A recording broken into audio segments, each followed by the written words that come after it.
The rain fell like memory in Portland that night, slow, deliberate, and without apology. The streets shimmered beneath the weight of water and neon, each puddle catching glimpses of passing cars, bicycles, and lives in motion. Autumn Calloway walked alone through the storm, her sea blue hair slicked against her face, a leather satchel thumping rhythmically against her side. She didn't flinch as the cold water soaked through her boots. She welcomed it. The weather matched her, untamed, unsentimental, and fiercely present. She had just finished a late-night session in her welding studio, the place she called her cathedral. For Autumn, molten metal was her language, blowtorches her scripture. While most people wrote their pain in journals or swallowed it whole, she melted it, bent it, forged it into something that could take up space in the world. The smell of steel still clung to her denim overalls, and a fine line of soot dusted her cheekbones. She looked feral and alive. At 25, Autumn moved through life like someone who had long ago stopped waiting to be saved. She had been raised in foster homes from the age of 6, shuffled from household to household like a library book too worn to read. In every place she landed, she left behind a drawing, scratched on wallpaper, carved into the underside of a table, scribbled into the back of a textbook.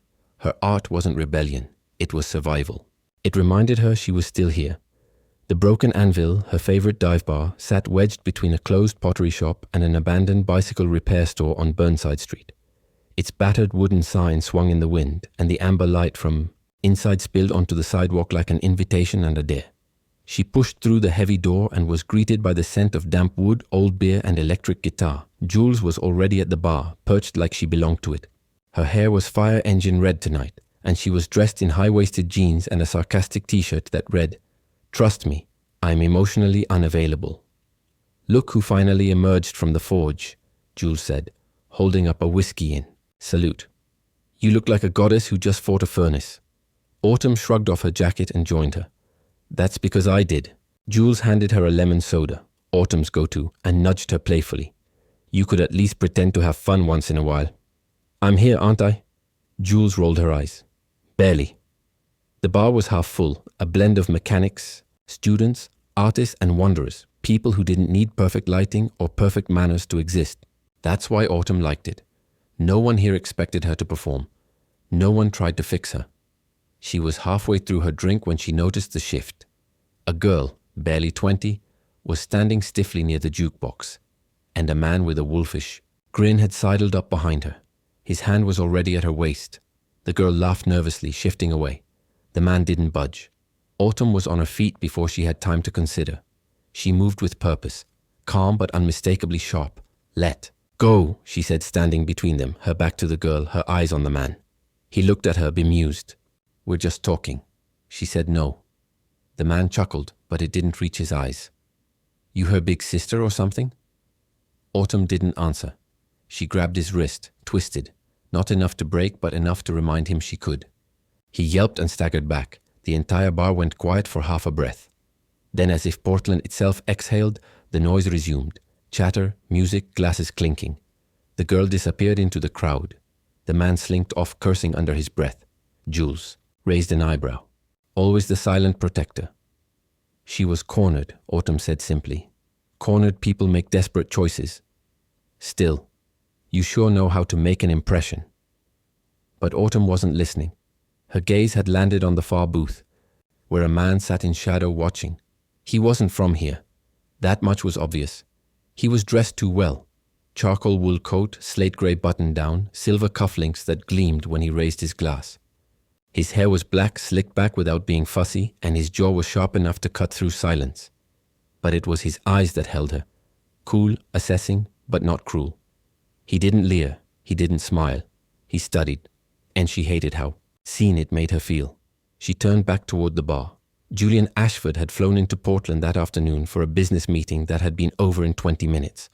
The startup he'd been asked to acquire wasn't worth the dinner reservation. He'd cancelled.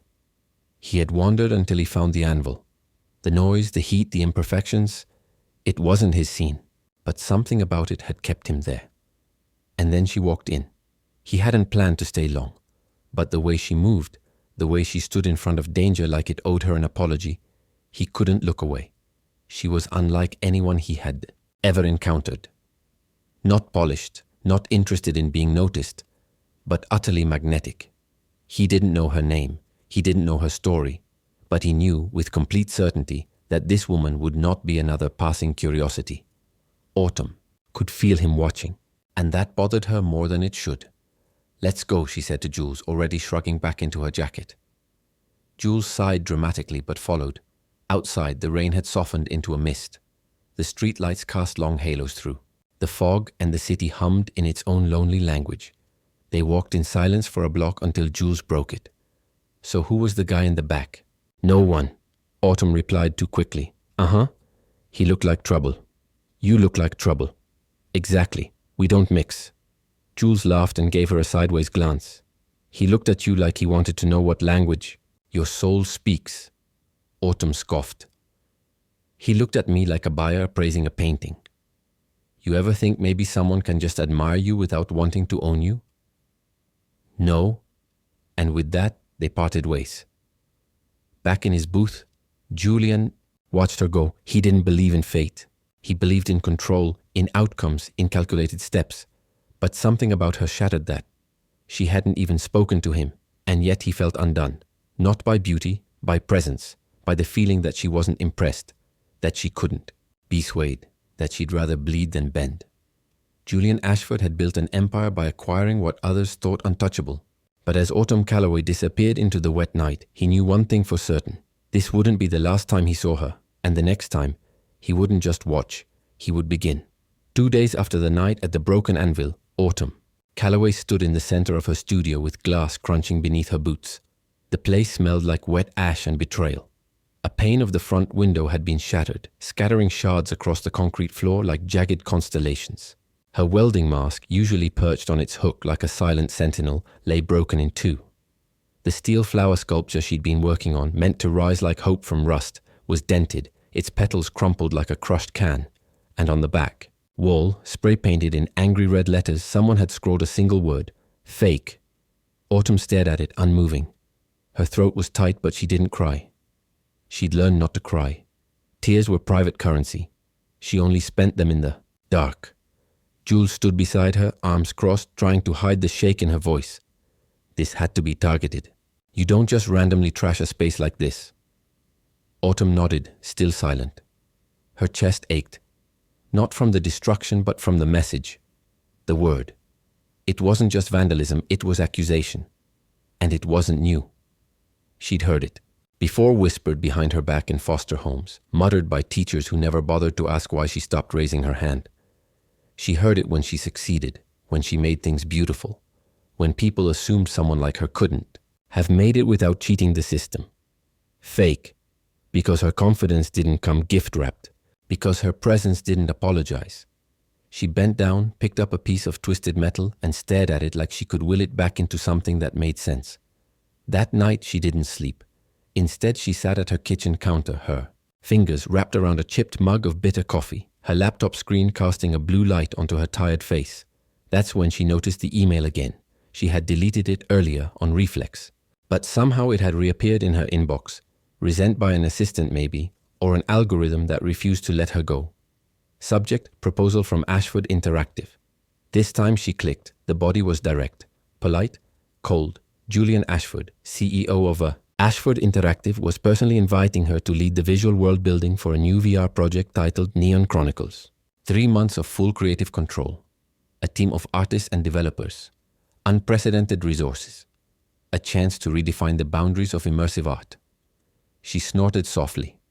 The man didn't waste words. Or time. Autumn closed her laptop and stared at the ceiling. Her studio was wrecked. Her reputation suddenly vulnerable. She didn't need to take his offer, but she needed something. Answers. Closure. A sense that this wasn't random. And if Julian Ashford wanted to invite her into his empire, he could explain. In person. She bought a one-way train ticket to San Francisco. It rained the morning she arrived. The city shimmered beneath layers of glass and traffic, polished and ambitious. Autumn walked past the high-rise buildings like they were strangers who didn't speak her language. Her boots squeaked on the polished floor of Ashford Towers. Lobby, drawing stares from men in sleek suits and women with immaculate shoes. The receptionist blinked when she gave her name. Miss Calloway, you're expected. She didn't wait to be escorted. She followed the elevator's ascent in silence, watching her reflection in the brushed steel walls. Her sea-blue hair was damp. Her jacket carried the scent of solder and Portland fog. She didn't care. Julian's office was on the 39th floor. The door opened to a space that looked more like a museum than a workplace. Steel, glass, and obsidian stone. The view behind him stretched across the bay, golden and indifferent. He stood when she entered. In person, he was even more imposing.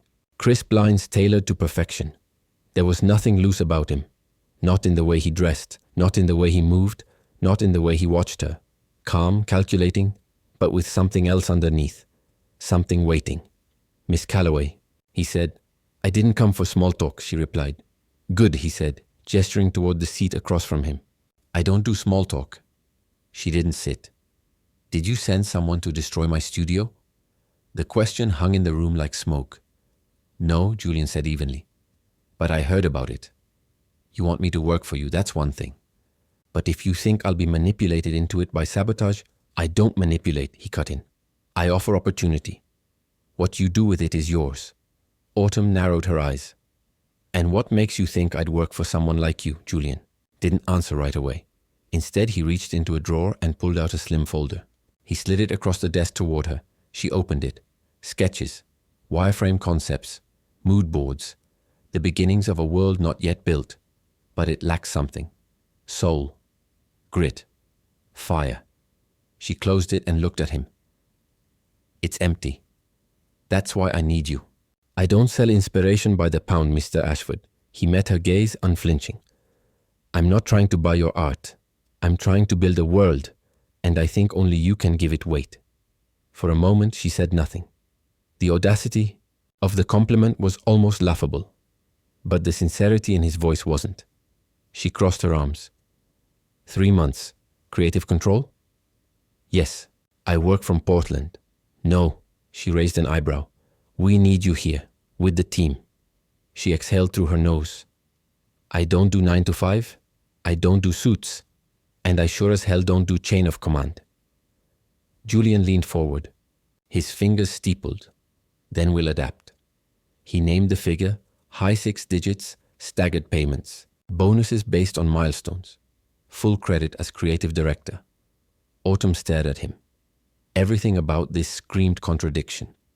A man who lived by spreadsheets asking her to design a world no spreadsheet could understand. It didn't make sense. But her studio was broken, and she was tired of standing in ruins just to prove she could. If I say yes, she said slowly, it's on one condition. He nodded once. Name it. You don't own me. Not my story, not my image. Not even my time. Julian's eyes didn't flicker. Agreed. And if I walk, she added, you don't chase. He stood, walked around the desk, stopped inches from her. You're not the type who runs, he said. She met his gaze unwavering. Don't test me. He smiled, small, unreadable. Then let's not waste time pretending. She shook his hand. It was a simple gesture, but the air between them charged instantly, like the moment before a forge erupts into flame. She pulled her hand back quickly. He didn't react. Later, as she stepped into the elevator, folder in hand, she let herself exhale for the first time all day. She wasn't sure if she just made the best decision of her career or the biggest mistake of her life. But one thing was clear. She wasn't just walking into Julian Ashford's world. She was setting the terms. And in 3 months, that world would either burn brighter than ever or collapse under the weight of something real. Autumn Calloway didn't ease her way into anything. Not in art, not in life, and certainly not in this. From her first step into Ashford Interactive's design floor, the air felt too clean, sterile almost. She could smell the difference between creation and containment. These people were used to working in lines, in consensus. Autumn had never lived in consensus. She was born from dissonance, and it ran in her blood. Her boots echoed on polished concrete as she crossed the open workspace, eyes scanning faces that turned slowly toward her. The team looked like something out of a promotional campaign, polished, pale-faced, and far too smooth around the edges. Sketches of landscapes and characters lined the walls, but nothing leapt. It all looked safe. Algorithmic. Designed for success, but not for soul. Julian walked beside her, silent but watchful. This, he said simply, gesturing around, is what needs fire. Autumn didn't reply. Not yet. She took everything in. Every nervous glance, every screen flickering with unfinished renderings of a world still waiting to be born. The Project Neon Chronicles had ambition. She could see that. It wanted to say something, but so far it was only whispering. Julian led her to a large glass conference room at the edge of the floor. The space was sleek and minimal. Table, screen, and a few anxious creatives already seated and watching the door as they entered. Julian gave a brief nod to his lead producer, a woman named Celine, and then stepped back. Autumn dropped her bag onto the table with a thud and pulled out 3 worn sketch pads. No slideshow, no intro. Just ink and instinct. She spread them open. First, cities built into cliffs, the edges jagged like teeth.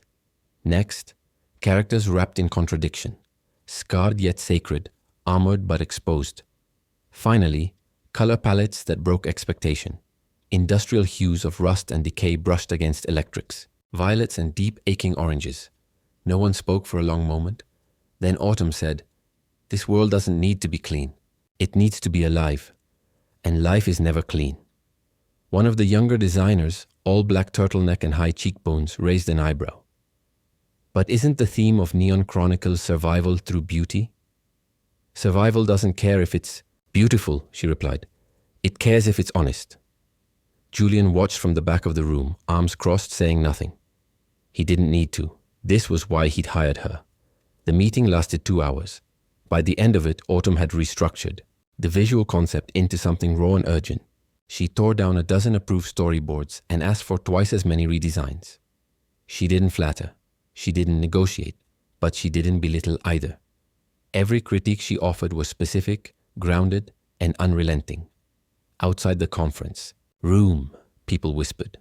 Julian overheard one programmer mutter, "She's chaos in a leather jacket." He smiled to himself. That afternoon, Autumn set up a temporary workbench in a quiet corner of the floor. She brought in metal tools, ink bottles, charcoal. Her process was messy and unpredictable. She wore headphones but never played music. She let the noise of the office wash over her, tuning it out while she built. In 3 days, the mood shifted. Some team members resisted. Others leaned in. But all of them watched, and in that watching something changed. They began to challenge her, and she welcomed it. Late one evening, well past 9, Julian stepped into the space and found her crouched over a massive mural of one of the game's core cities. She'd inked it directly onto a mounted wallboard, the image sprawling, narrow alleys and collapsing neon temples, humans fused with machine limbs, grief blooming out of architecture. "You don't sleep, do you?" he asked. She didn't look. "Up." "Not if the work's breathing."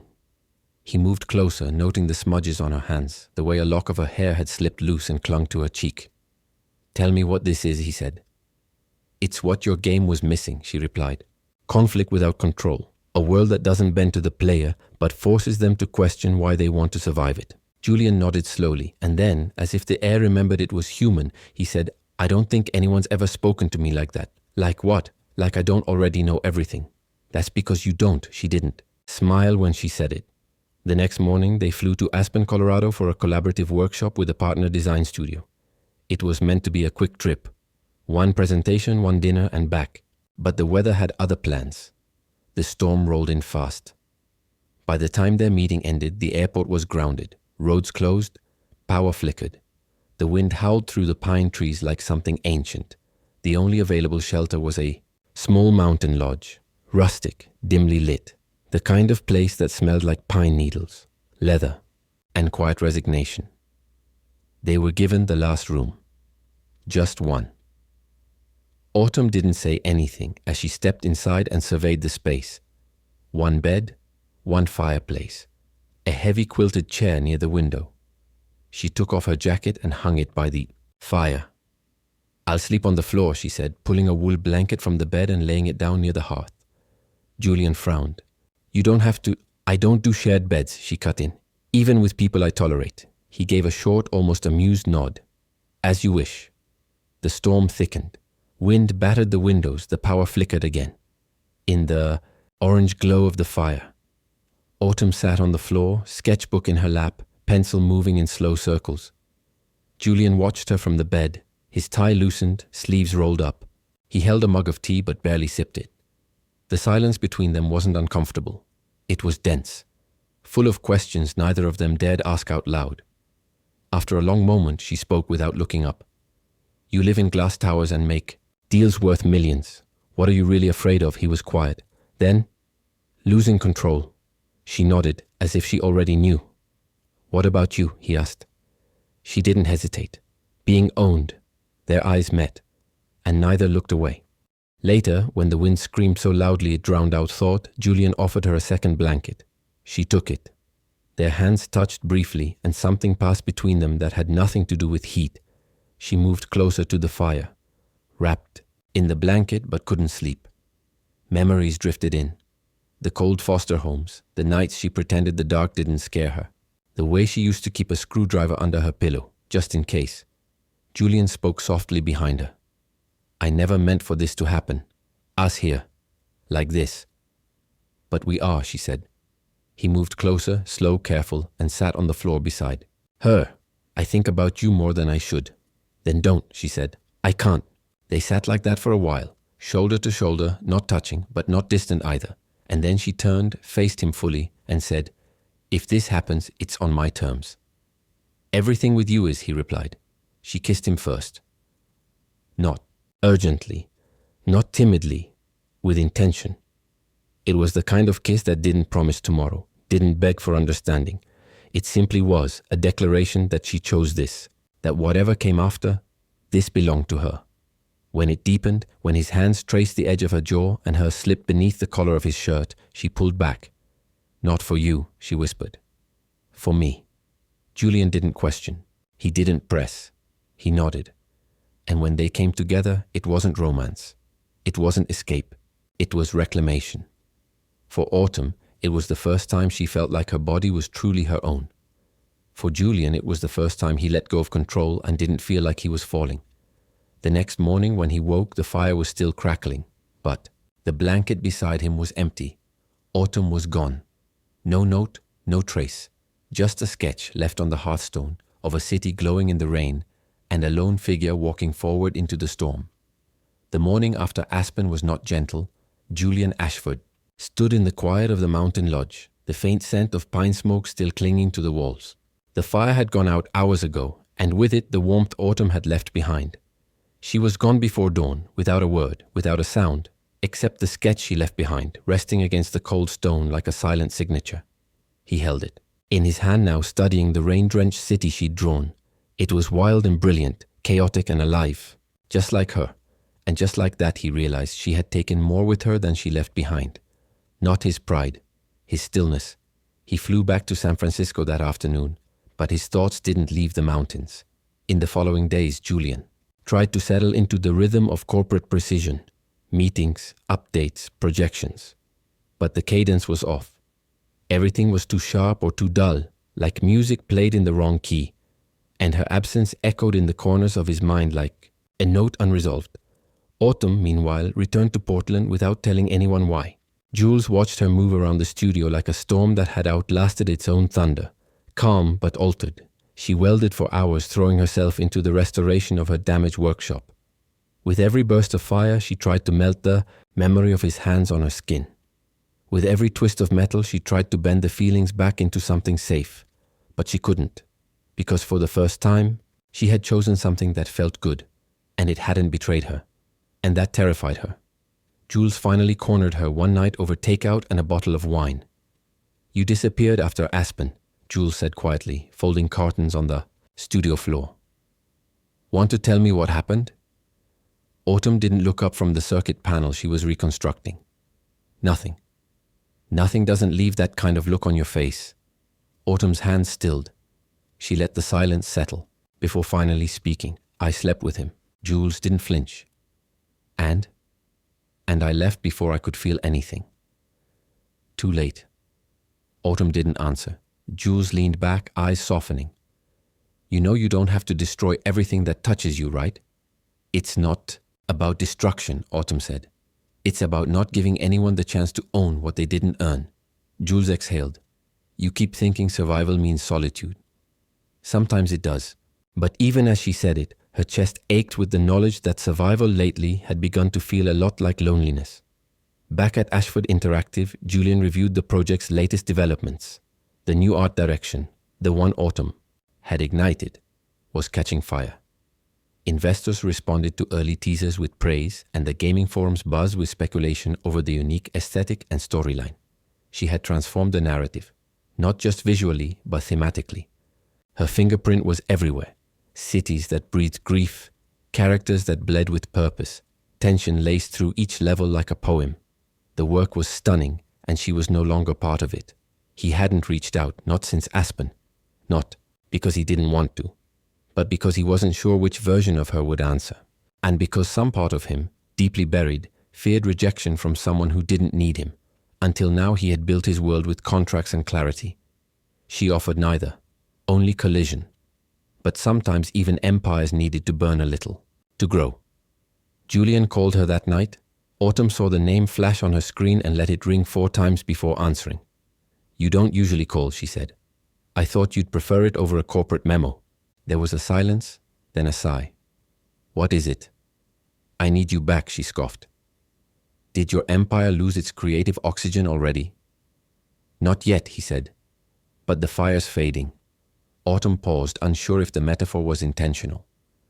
"You have a full team of designers," she said, "and enough resources to build 3 versions of the world we outlined." "I don't need 3 versions," he replied. "I need the real one." She closed her eyes. Part of her wanted to hang up. Part of her wanted to say yes. But what? One out was the part of her that wanted to be seen again. Not managed, not idolized. Seen. When? Tomorrow.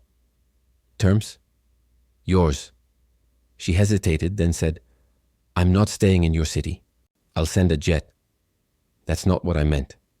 "I know," he said softly. "And I'll build a remote structure around you. No studio hours. No check-ins unless you initiate. Just access and trust." Her heart twisted. Not because of the offer. Because he meant it. "Fine," she said. "But I don't work for you. I work with you." "Understood. And I don't belong to you. I wouldn't dare claim you." Another silence. Then Autumn asked, voice quiet, "Why, me?" And Julian, without hesitation, replied, "Because when you build something, it breathes." The next day, a private flight touched down outside Portland, and the first shipment of specialized equipment for Wildflower Forge 2.0 arrived alongside it. Augmented modeling rigs, high-resolution mapping consoles, and a full virtual interface. Suite designed specifically for her. She didn't say thank you. He didn't ask for one. But when she opened the crate and saw the prototype VR gloves labeled Callaway Edition in fine laser etching, something in her cracked. He wasn't trying to buy her. He was listening. And for Autumn, that was more terrifying than control. Over the following weeks, they collaborated again, virtually this time. Daily design calls, late-night concept exchanges. Conversations that began technical but always ended somewhere deeper. They never talked about Aspen, but it lived between them, like a song that kept playing under the surface. One night, while they were reviewing a level design, Autumn laughed, sudden and unguarded. Julian froze. It was the first time he'd heard it. "Did I say something funny?" he asked. "No," she said, still smiling. "You just actually tried to describe a feeling. You're growing. I'll alert the press." She paused, then added, "I like this version of you better." He didn't say anything, but the warmth in his chest was undeniable. As the game neared beta testing, the buzz surrounding Neon Chronicles grew louder. Autumn's designs were being studied, dissected, praised. A few interviews were requested. She declined them all. She wasn't interested in being the face of a phenomenon. Until the smear began. A small tech blog posted a blind item accusing the lead artist of the project of being a fabrication. Someone brought in for marketing purposes, but not actually responsible for the visual work. It named no names, but the subtext was clear. Autumn saw it late one night while working. Fake, again. The word stabbed in a place she'd thought long cauterized. She didn't call Julian. She didn't reply to Jules, who sent the article with 10 furious emojis. Instead, she opened a new sketchpad and began drawing. Something dark, visceral, fragmented. Something that looked like grief caught in a net of wire and bone. But before she could finish, her phone buzzed. Julian. Not calling. Texting. "I saw it. You want me to burn them down or stay quiet?" Autumn stared at the screen and then replied, "Neither. I'll handle it. The next morning, she uploaded a video. Simple, black and white, no edits. Just her in the studio, hands covered in soot, speaking directly to the camera. She didn't defend herself. She didn't name names. She simply showed her process, her tools, her sketches, her scars. And she ended with a sentence that would go viral by midnight. I don't need to be believed to keep creating. But if you ever doubted what hands like mine could build, you weren't paying attention. The video was viewed 5 million times in 3 days. Julian never commented publicly, but he sent her one line. Next time someone doubts you, let me speak first. She didn't reply. But this time she didn't walk away. Because maybe, not, everything that caught fire needed to burn down. Some things were forged, and she was beginning to think this might be one of them. By the time spring crept into Portland, the city was shedding its grey. Rain lingered on window panes like fingerprints, but the skies brightened in pulses. Autumn Calloway found herself waking earlier than usual, not out of necessity, but something, closer to anticipation. At Wildflower Forge, the metal smelled different in the warmer air. Less like rust, more like breath. The studio had become more than a sanctuary, it was a declaration. Since the release of her viral video, she'd been flooded with requests, commissions, collaborations, panels. Her inbox filled with messages from women, artists and kids from foster homes who had watched her speak without apology and saw in her something more than rebellion. They saw permission. She didn't answer all of them. She couldn't. But she read them, every word, and she carried them. Julian had noticed the shift in her voice during their virtual meetings. There was a steadiness in her now that hadn't existed before Aspen or the firestorm after. Her boundaries hadn't softened, but the walls had windows. He began calling her less for feedback and more just to hear how she was thinking. You're distracted, he said one night. Not distracted, she corrected. Engaged. With what? With what happens after the game. He leaned back in his chair, voice quieter. Is that the end for you? It never was the goal, she said. It was just a megaphone. Julian didn't argue, he understood. For her, creation wasn't legacy, it was revolution. Each piece she made fought a ghost. The ones who said she'd disappear, the ones who thought she was just a phase. Even the ones she still whispered to in the dark, unsure whether they were memory or mirror. Autumn didn't need the game. But she had chosen to finish it anyway. And that choice mattered more than anything else. One afternoon, she returned from a mural installation in downtown Portland to find Jules waiting with a visitor at the studio. The woman was older, late 60s maybe, sharp eyes behind rimmed glasses and a quiet poise that made the room still. This is Miriam Chen, Jules said gently. She says she knew you when you were 8. Autumn froze. Miriam stepped forward, unhurried. I ran the group home in Salem. You used to sneak out at night and weld shapes in the fence with a stolen lighter. A breath caught in Autumn's chest like metal catching flame. Memory surged, smoke, rust, the ache of silence in a too small room. I didn't think anyone noticed. I did, Miriam said. You were the only child I ever saw who created instead of destroyed when she was angry. Autumn couldn't speak. Her throat tightened. I just wanted to say, Miriam continued, that I saw your video. And you were always meant to build things the world wasn't ready for. When Miriam left, Autumn stood alone in the workshop, eyes fixed on a half-formed sculpture in the corner. It was abstract, a spiral of welded copper and rebar, jagged and unfinished. She picked up her torch.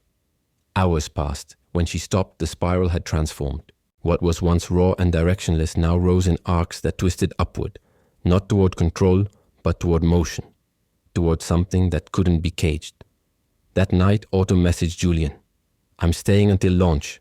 He replied 2 minutes. Later. Good. I was afraid I'd have to bribe you with more tools. I work for fire, not favors. Then I'll keep the flame lit.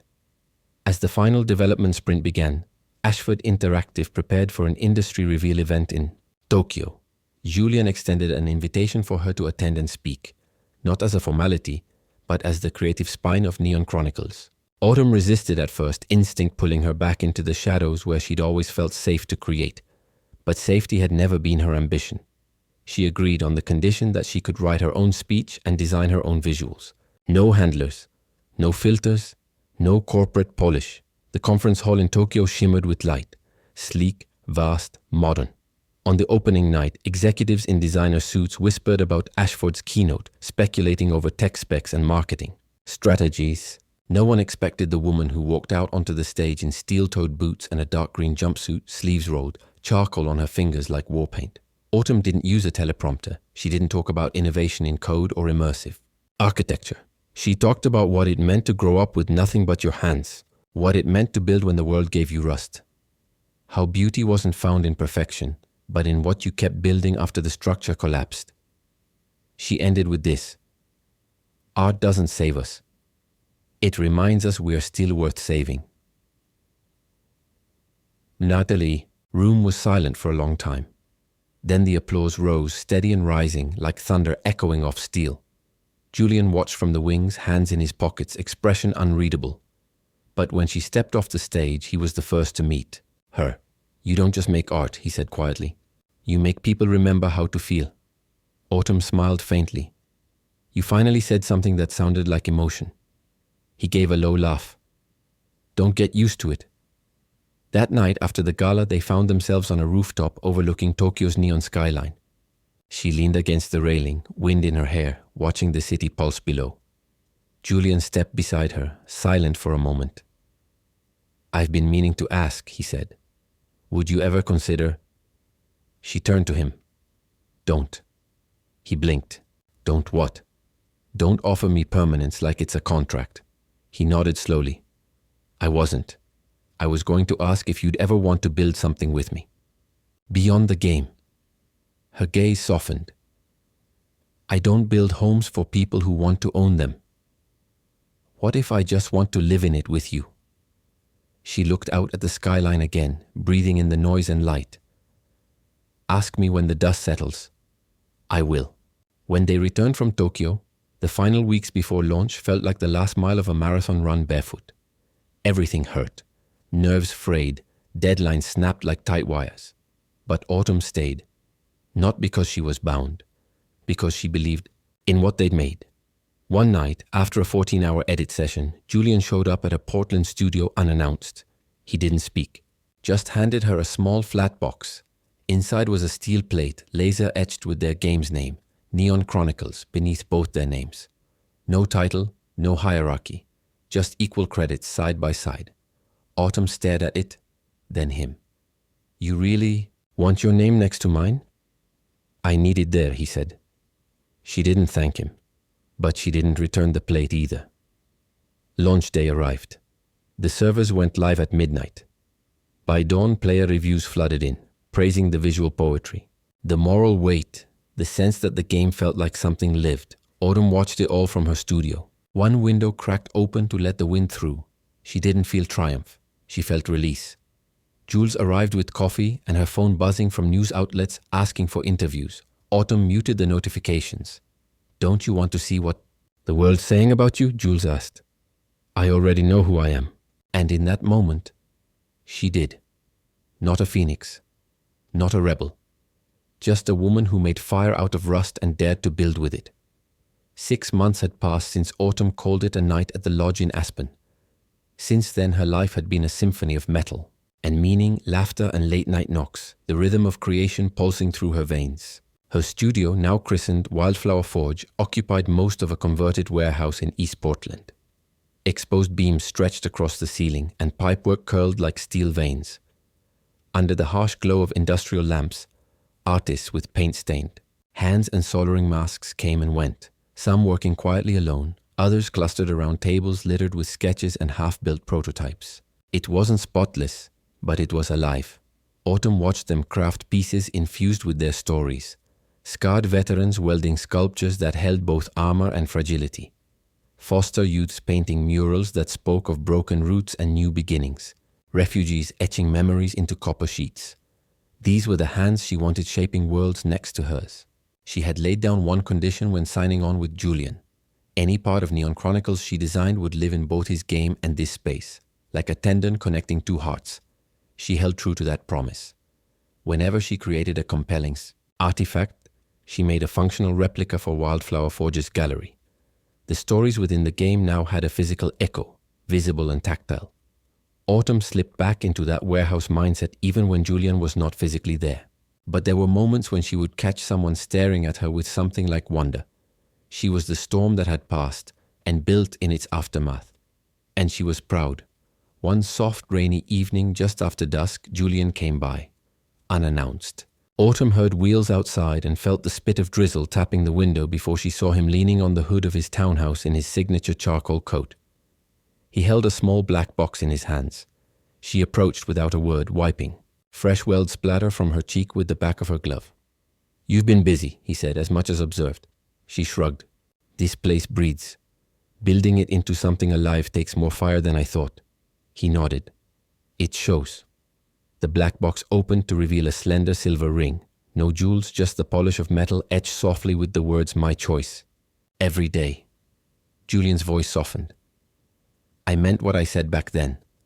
I'm not asking you to belong to me. Not beyond what you choose each day. But I want you to know. I'm here." Autumn studied the ring. She felt the weight of it in her palm. "I choose this," she said after a moment. She slipped it onto her thumb. It was loose, but it belonged. She didn't need him to hold a promise on her finger, only the daily choice to stay together. She noticed something shift in his posture, relief built on understanding. He didn't ask for more. She didn't clarify less. They shared a moment of silent alignment. Inside, the studio burned late into the night. Autumn organized plans for their upcoming showcase at a tech conference in Tokyo. She would speak there, not as the CEO's consultant, but as a creative born outside the boardroom. In her heart, she had called the shots for months, and nobody wrote narratives like she did. Julian spoke of the international community she was building, how partners in Japan, London, and San Francisco asked about Wildflower Forge. He described a certain respect that came when bold art touched a global audience. Autumn listened. She thought of the vineyard she and Jules wanted to start, a place for storytelling, craftsmanship, and new beginnings. Neither asked what would happen next. They simply stood side by side in each other's silence. In the weeks leading up to the Tokyo summit, Autumn drafted her speech. She refused any corporate script. No bullet points, no data slides, just memories and mission. She practiced on late-night runs through Portland hills, voice echoing against wet leaves. She worked the words until they held tremble and calm in equal measure. When the day came, she stood on the stage of the Future Creators Summit in Tokyo, wearing a charcoal working vest and black slacks, an outfit that said she had just come from the forge. Her blue-streaked hair was braided, and her eyes scanned the room. Gold-flecked panels shimmered overhead. Reporters clicked pens. Executives leaned forward. Cameras captured her before she spoke. She began softly. "When I was 16, I carved my first metal rose behind a shelter in Eugene, Oregon. It had jagged edges and no one bought it, not then." Her voice steadied. "But it was mine. It was hope in shape, memory in metal. That's what art does. It transforms what we carry inside into something tangible, something we can show, explore, even touch." The room held its breath. She continued, describing Neon Chronicles as more than a game, but an ecosystem of lived experiences. She described Wildflower Forge, artists, survivors, young creators who found belonging in its glow. Then she unveiled Pulse Frame, a VR experience that would allow users to encounter art as an innate part of the world. And she added, "We're not building escape. We're building encounter." There was silence for a heartbeat. Then applause. Then standing ovations. Autumn didn't hide. She took her bow without flinching. And when the applause faded, she walked straight to Julian, found him backstage, and nodded once, a gesture of shared victory. She hadn't needed him to stand behind her. She needed him to know she had stood. They returned to Portland with more than just accolades. The studio buzzed with enrollment, interest, grants, and invitations. But Autumn refused media except for one short interview in Wired Japan where she said plainly, "Art isn't an accessory to technology. It's its catalyst." Julian watched her glow in headlines. He didn't feel ownership. He felt awe. That night, they walked the rain-slick streets of Portland. She wore the silver ring gained in the warehouse. He walked beside her, silent but close. They paused under a neon sign flickering, "Open 24 hours." She looked at him and said, "We're building something." He touched her thumb gently. "Yes, we are." And Autumn knew deep in her bones that this was no epilogue. It was a beginning.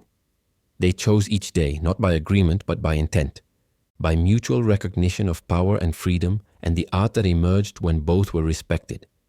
The storm didn't come with thunder this time. It came quietly, an email, a forwarded PDF, a headline buried on page 3 of a tech industry blog. Autumn Calloway read it twice before her chest tightened. The article didn't name her directly, but it didn't need to.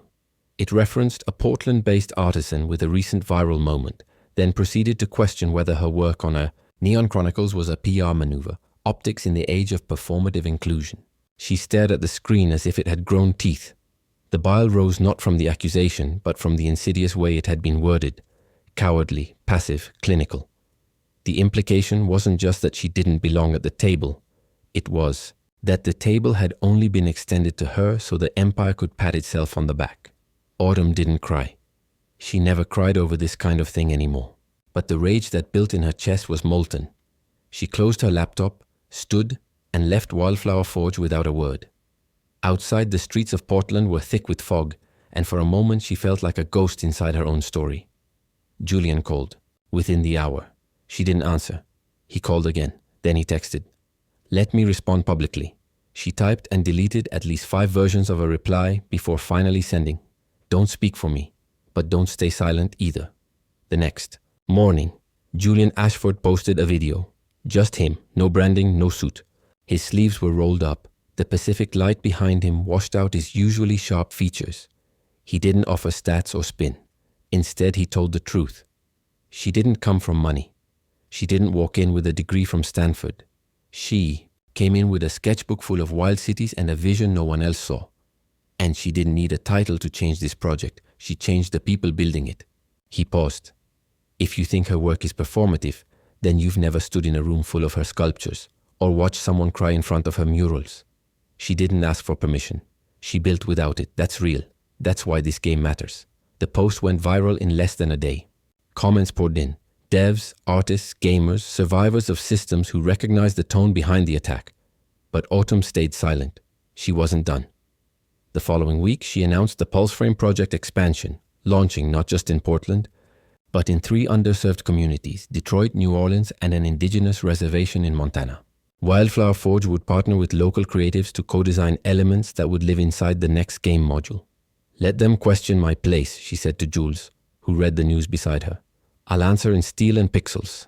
And she did. The Montana Forge, nestled at the base of the Mission Mountains, became the first satellite site. Autumn flew there herself. No media, no entourage, just a travel bag, a soldering kit, and a notebook full of blank pages. The reservation was quieter than Portland. The air had its own rhythm. She met young artists who'd never coded before but could carve stories into bone. She met elders who didn't play games but understood world building better than any VR engineer she'd ever worked with. Together, they created a temple in the game, a sacred ruin that changed shape when players slowed down and listened. Autumn sat by the fire one evening with an elder named Leona. They drank bitter tea and watched stars burn overhead. "You carry fire in your hands," Leona said softly, not unkindly. Autumn looked down. "Sometimes I burn myself with it." "That's what it's for," Leona replied. "To test what's real."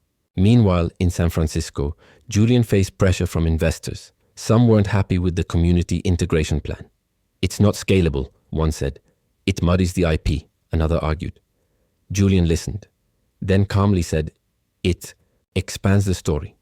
When they pressed him further, he made it simple. "If you want clean, you can invest in someone else."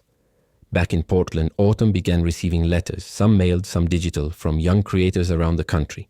A girl in Houston who welded her first metal butterfly because of Wildflower Forge. A boy in Pittsburgh who told her the mural from Neon Chronicles reminded him of his father's face. A woman in her 60s who'd spent her retirement savings, opening a neighborhood makerspace, and wrote, "I found myself again, thanks to your story." Autumn kept every letter in a wooden box near her workbench. On particularly brutal mornings, she opened the lid and let the words remind her of her real audience. And still she didn't reach out to Julian, not because she didn't want to, but because she needed to know her work could speak even without his shadow. Julian, on his end, let her lead, but when news broke that a rival company, Kane Tech Interactive, had filed a patent dispute over the PulseFrame interface, he didn't wait for permission. The claim was bogus, clearly a tactical move from Alana Kane. his former business associate. To delay the forge expansion and undercut the creative momentum, Autumn read the legal threat the same day Julian flew to Portland. He didn't warn her. He just walked into the forge, coat damp from coastal rain, eyes sharp.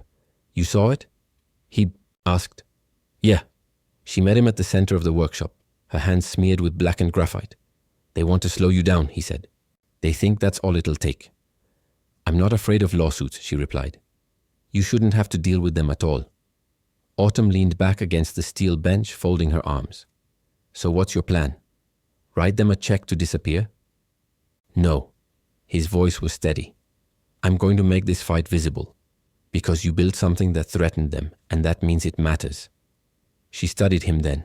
The man who once lived in data sets and acquisition strategies was now standing here, rain-drenched and ready to burn for something he couldn't fully control. "You're not the same," she said. Julian shook his head. "No, but I'm more myself than I've ever been."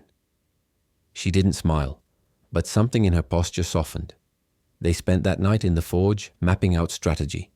Jules brewed 2 strong coffee. Teams called in from across the country. Autumn's artists created digital renderings of their community work, preparing for a visual press campaign titled, "This is not an algorithm." By dawn, Autumn sat beside Julian on the rooftop, Portland's skyline misting in the distance. She pulled the ring from her thumb and twirled it between her fingers. "I didn't think I'd ever want a partner," she said quiet. "Not because I didn't believe in love, but because I didn't believe anyone could stand still long enough to see me." Julian didn't speak. She looked at him. "But you're still here." "I see you," he said. "Even when you disappear." They didn't kiss. They didn't need to. They sat with the weight of every word unsaid, and the strength of every truth that didn't need saying. And as the sun lifted over Portland, washing steel and stone in gold, Autumn knew they hadn't built a romance. They'd built a revolution, and they'd done it side by side. Autumn didn't speak for a while after the rooftop morning with Julian. There was nothing to say that hadn't already been lived. The forge moved forward, its Montana satellite now fully operational, and Detroit's construction breaking ground thanks to a grassroots funding campaign that raised more than anyone had predicted. Autumn worked longer hours not out of obligation but purpose. Her voice had become more than symbolic. It was a blueprint for others, and that carried its own weight. But the deeper she dove into her work, the more the shadows began to shift. The attack from Caintech hadn't stopped with legal maneuvering. Quietly, almost artfully, a smear campaign emerged.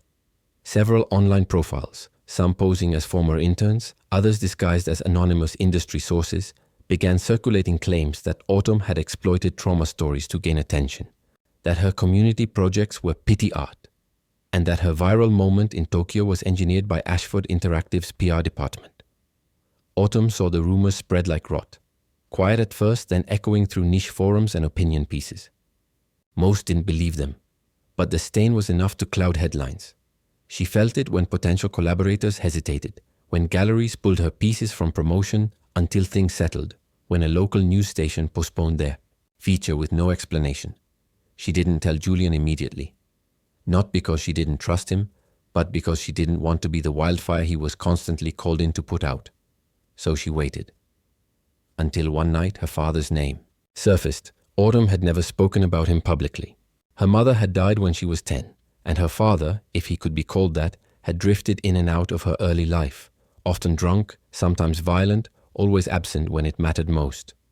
One of the false accounts posted a photo of a man, claiming to be him, suggesting Autumn had rewritten her history for sympathy points and was never truly abandoned. That was the crack, not the accusations themselves, but the theft of her story.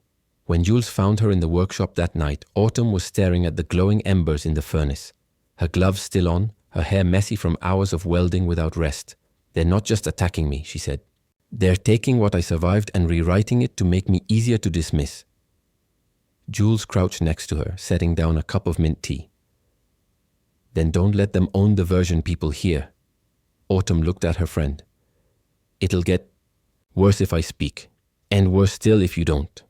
That night, she sat in her apartment alone and opened the leather-bound notebook Julian had given her months ago. She hadn't written in it since Aspen. Now she began with one sentence. "Before I was a builder, I was broken." The next pages poured out of her like rain through rusted gutters. Memories she hadn't wanted to remember. Truths she thought too jagged to share.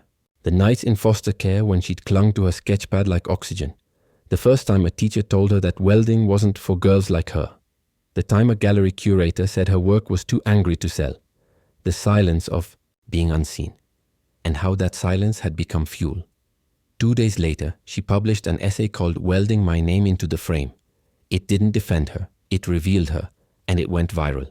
Not in the flashy media-manufactured way, but in the quiet, aching way that truths do when they touch too many people too deeply to ignore.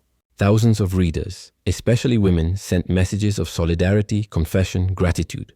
Former foster kids began using the hashtag Built Like Wildflowers to share their own work.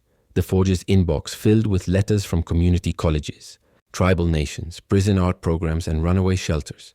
Julian read the essay alone in his office. He didn't cry, but he closed his laptop and sat in stillness for nearly an hour, feeling the shift inside himself, like tectonic plates of belief realigning. Autumn hadn't just survived, she had rewritten what survival looked like. That week, Julian asked her to join him at the Ashford annual keynote in Seattle. Not to present, just to be present. She refused the first time, but after reading the full schedule and realizing the conference would debut Neon Chronicles' Echo Bloom, the expansion based on the Forge partnerships, she reconsidered. "I'm not going for your company," she texted him. "I'm going for the people who think they're alone in a room full of glass walls." He replied simply, "That's why I need you there." At the conference, reporters flocked to Julian. But it was Autumn who stole the air when she stepped onto the floor in her steel-collared work jacket, boots streaked with real ash and hair braided with copper thread. The buzz was immediate. Some gasped, some whispered. Some tried to approach with half-baked apologies disguised as questions. She ignored them. What she didn't ignore was the moment a 12-year-old girl, shy and brown-skinned with paint under her fingernails, approached her near the VR display. "Are you the one who made the temple that listens?" the girl asked. Autumn smiled. "I helped. But the people who live that wisdom every day, they're the ones who truly built it." The girl nodded solemnly, then hugged her without asking. That was the moment Autumn knew she'd made the right choice. That evening, at the closing ceremony, Julian delivered his keynote. He spoke about disruption, innovation, and ethical storytelling. But in his final minutes, he turned to the audience and gestured toward Autumn, who stood just off stage, hands in her pockets. "I've built billion-dollar empires," he said. "But the most valuable thing I've ever helped build wasn't made of code or capital. It was forged from defiance, scarred steel, and the refusal to be quiet." He paused. "Her name is Autumn Calloway. And if you don't know her yet, that means you're about to." Applause erupted. But Autumn didn't step on stage. She stepped outside. She didn't need the spotlight. She had already lit her own fire. Julian found her later by the loading dock, where rain shimmered against concrete. They stood there, soaked but still. "You didn't need to say that," she said. "I did because I didn't say it before when it mattered." She looked at him for a long time, then asked quietly, "And what do you want now?" He hesitated. "I want to build with you, not just in code, in real life, whatever that looks like." She leaned back, water streaming down her cheekbones like war paint. "I'm not a fairy tale ending, Julian." He shook his head. "You're the story people survived to become." She didn't kiss him, but she took his hand. And for Autumn, that was more intimate than any vow. Because when you've been forged in fire, love isn't about possession. It's about standing beside someone who never asks you to dim your glow. The hall shimmered in amber light as the final names were called. It had once been a museum gallery, now transformed for the Young Creative Innovators Gala in Seattle. Rows of curved glass, steel sculptures suspended like frozen movement, and canvases that seemed to whisper as guests passed by. Above it all, spotlights traced quiet halos on. The ceiling and strings hummed in the background.